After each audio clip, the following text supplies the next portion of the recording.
The silent $40 trillion alarm. Why are U.S. Treasury yields surging? Is the bond market sending a warning? There's a number quietly flashing inside one of the most important markets in the world. And if you only watch the stock market, you might completely miss it. It's the price of borrowing money. The 30-year U.S. Treasury yield recently climbed above 5.3%, its highest level since 2007. The 10-year Treasury yield also moved above 4.7%. At almost the exact same time, America's federal debt crossed $40 trillion. And this isn't happening in isolation. Governments around the world are facing higher long-term borrowing costs. Companies are borrowing heavily too. U.S. corporate bond issuance has reached roughly $1.7 trillion, around 27% above the comparable period last year, with AI and data center investment adding to the demand for capital. And now the U.S. Treasury itself has stepped in, increasing planned buybacks of longer-term debt from $2 billion to at least $4 billion per operation. So, what exactly is happening? Is this simply a temporary bond market sell-off? Or is the market starting to demand a much higher price for lending money to America? Because the most important number in this story isn't 5.3%. It's the cost of America's debt. And if that cost stays high for long enough, the consequences won't stay on Wall Street. They could eventually reach your mortgage, your investments, your business, and your everyday life. Let's make this incredibly simple. A Treasury bond is basically an IOU from the U.S. government. You lend the government money. In return, you receive interest and eventually your principal back. And there's one rule you absolutely need to understand. Bond prices and bond yields move in opposite directions. When investors sell bonds, prices fall. And when prices fall, yields rise. So, when you hear that Treasury yields are surging, what you're really seeing is a repricing happening inside the world's most important government bond market. And U.S. Treasuries aren't just another investment. They are a cornerstone of the global financial system. Banks hold them. Pension funds hold them. Insurance companies hold them. Foreign governments hold them. And investors around the world use Treasury yields as a benchmark for pricing other assets. That's why when Treasury yields move sharply, the effects can spread far beyond bonds. Now let's talk about the numbers sitting at the center of this story. $40 trillion.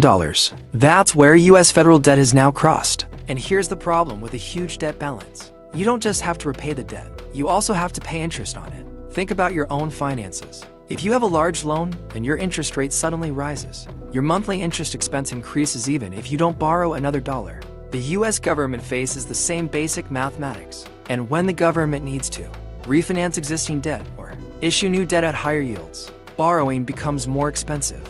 That can create a difficult cycle.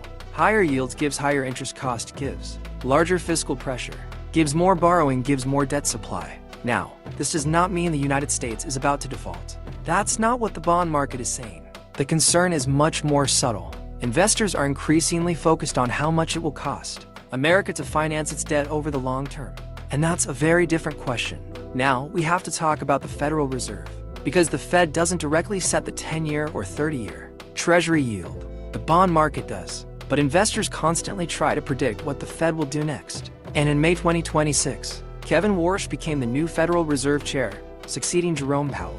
Warsh has emphasized a different approach to monetary policy communication, with less reliance on detailed forward guidance. That matters because uncertainty has a price. If you're lending money to the U.S. government for 30 years, you don't just care about today's interest rate. You're thinking about what inflation, monetary policy, and the economy might look like 5, 10, or 20 years from now. The more uncertainty investors see, the more compensation they may demand, and that can show up as higher long-term yields. Recent reporting has also highlighted tensions between Treasury's efforts to support longer-term market liquidity and Warsh's preference for allowing market forces to play a larger role rather than relying on large-scale asset purchases. That doesn't mean the Fed and Treasury are fighting a financial war, but it does show how complicated the policy environment has become. Now here's where this story takes a very 2026 turn.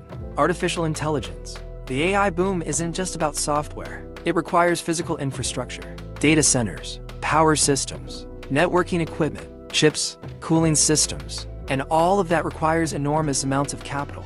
And companies are increasingly using debt to help finance that expansion. U.S. corporate bond issuance has reached roughly $1.7 trillion, up about 27% from the comparable period last year. Major technology companies have also become significant borrowers as they finance AI, infrastructure, and data center expansion. Here's why bond investors care. Investors have a finite amount of capital.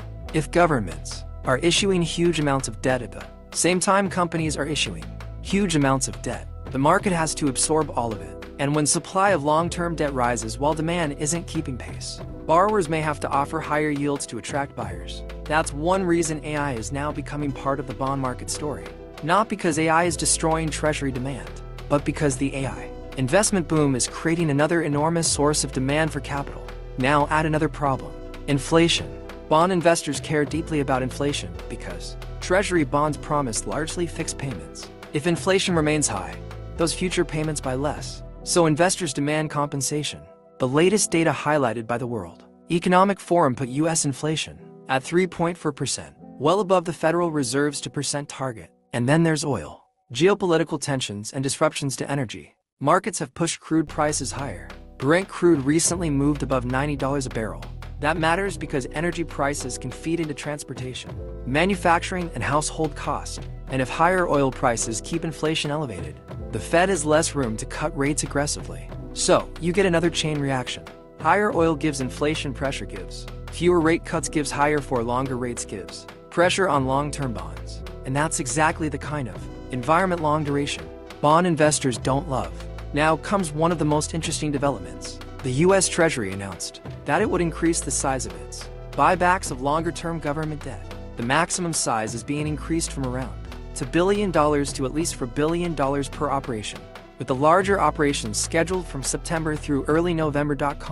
The announcement came after the 30-year Treasury yield had surged above 5.3%, and the yield subsequently pulled back toward 5.19%. But here's something extremely important. This is not the same thing as the Federal Reserve launching quantitative easing. Treasury buybacks are primarily a debt management and market liquidity operation.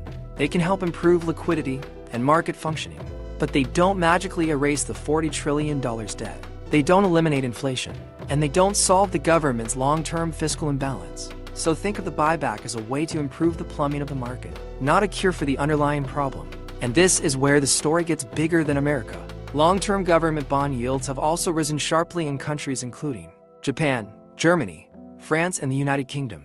That's important because global investors are constantly comparing opportunities. If investors can earn more attractive yields in other major bond markets, the relative appeal of U.S. Treasuries can change. At the same time, governments around the world are carrying substantial debt and running large fiscal deficits. So this isn't simply an American problem.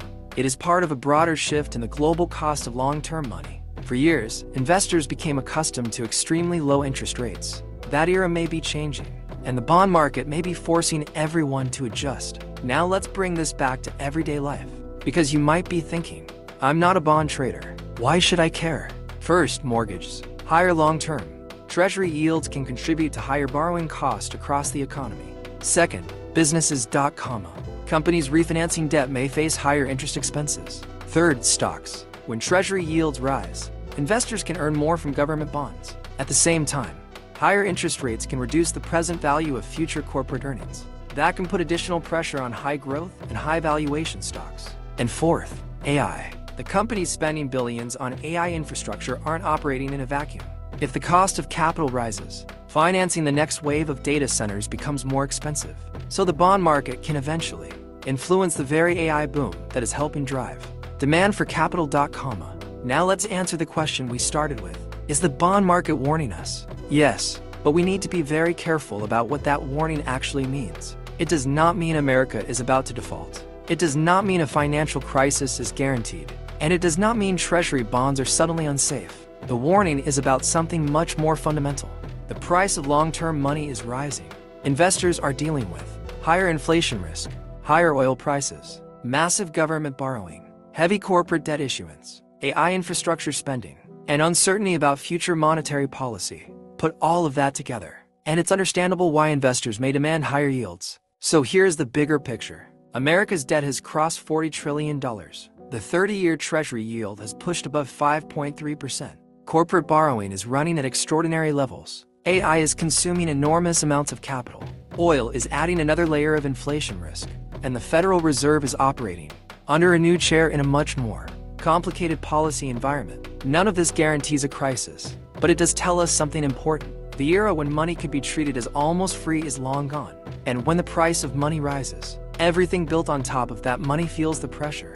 Mortgages, businesses, stocks, government budgets, AI infrastructure, and ultimately, consumers. So don't just watch the S&P 500. Don't just watch the NASDAQ. Watch the Treasury market. Because sometimes the biggest warning in the economy doesn't appear as a stock market crash. It appears quietly, in the price of money. And right now, that price is sending a signal. The question is, how long will America and the rest of the world be able to afford it? Subscribe for more data-driven breakdowns of the US economy, markets, debt, AI, and the forces moving your money.